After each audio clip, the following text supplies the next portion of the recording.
Bienvenue dans cette nouvelle vidéo. Dans cette vidéo, on va parler d'un outil que j'utilise tous les jours pour organiser mon travail, mais également ma vie privée, c'est Coda.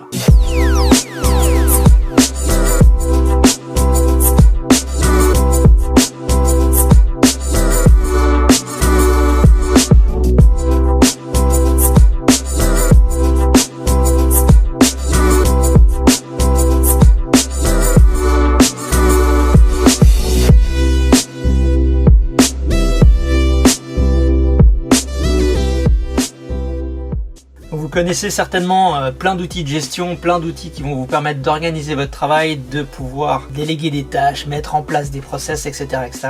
Il en existe plein, moi j'en ai utilisé beaucoup, j'ai utilisé Asana, Basecamp, Daylight, Task, Wunderlist, Trello. Enfin, il en existe une multitude. La problématique de ces outils, c'est que, de nouveau, ça n'est que des outils. Il faut savoir comment on les utilise et pourquoi on les utilise. Le dernier outil que j'ai utilisé pendant longtemps, c'est Asana. Asana, moi ce qui m'a plu en tout cas chez Asana, c'est qu'on a d'un côté une interface assez minimaliste. On a également beaucoup de fonctionnalités. On a la possibilité d'organiser ses tâches, de voir son planning sous forme de timeline, de voir son planning sous forme de calendrier, de Kanban, d'avoir plein d'infos par rapport aux différentes tâches qu'on doit mettre en place. On peut déléguer ces tâches. Asana pour ça, c'est vraiment super intéressant. Mais moi, ce qui m'a manqué un petit peu, que ce soit avec Asana, que ce soit avec Trello ou bien d'autres applications de gestion de projet, c'est que finalement, on a énormément de fonctionnalités.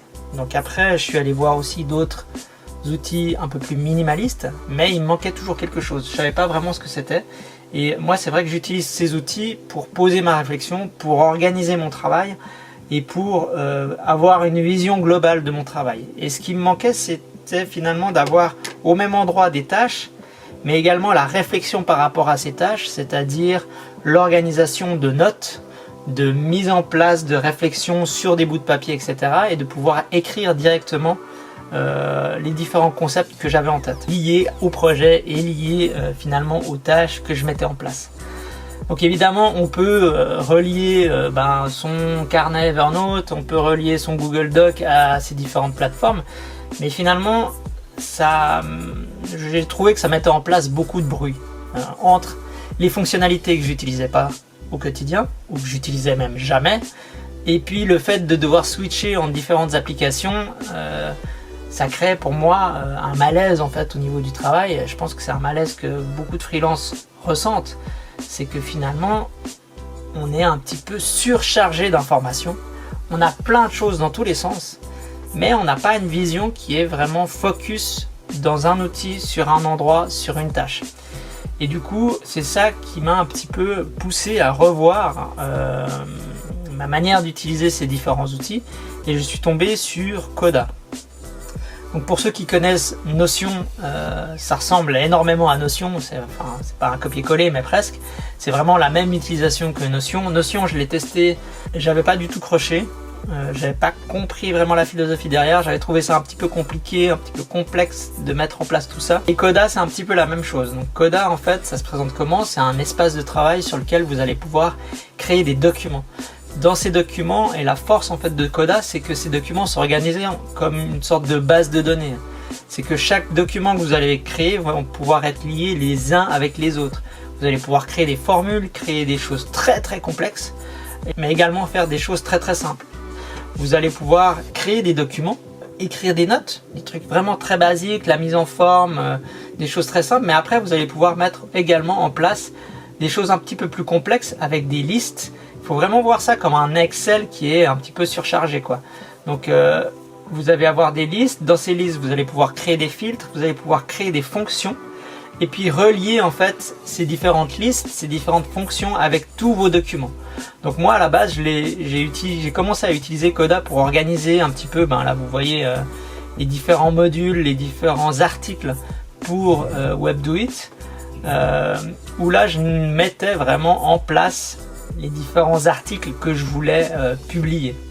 Et puis petit à petit, j'ai commencé à avoir un tableau de bord où je retrouve toutes mes informations avec mes to-do list. Et puis là, j'ai organisé mes to-do list comme je le souhaitais.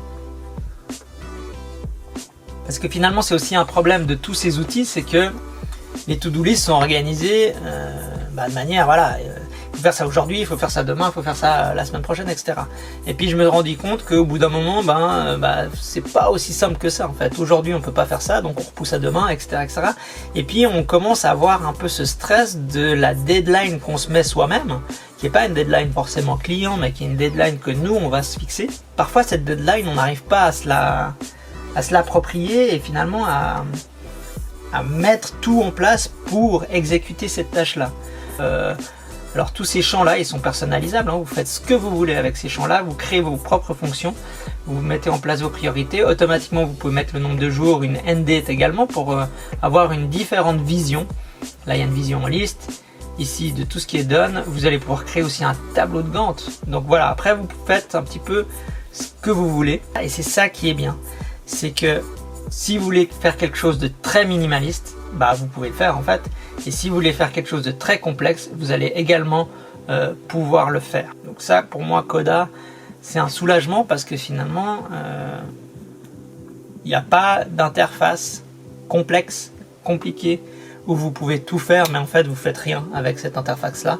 Là, vous utilisez vraiment le minimum, c'est-à-dire une to-do list. Vous les organisez comme vous voulez, vous les transférez entre documents, et puis ça vous permet après de faire vraiment quelque chose de très facile et très simple.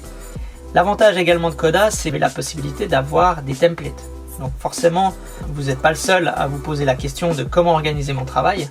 Et là, en fait, dans Coda, vous allez pouvoir utiliser des templates. Il y a justement plein de gens qui mettent en place des templates, des workflows suivant project management, sales, event planning, etc., personal, productivity, design.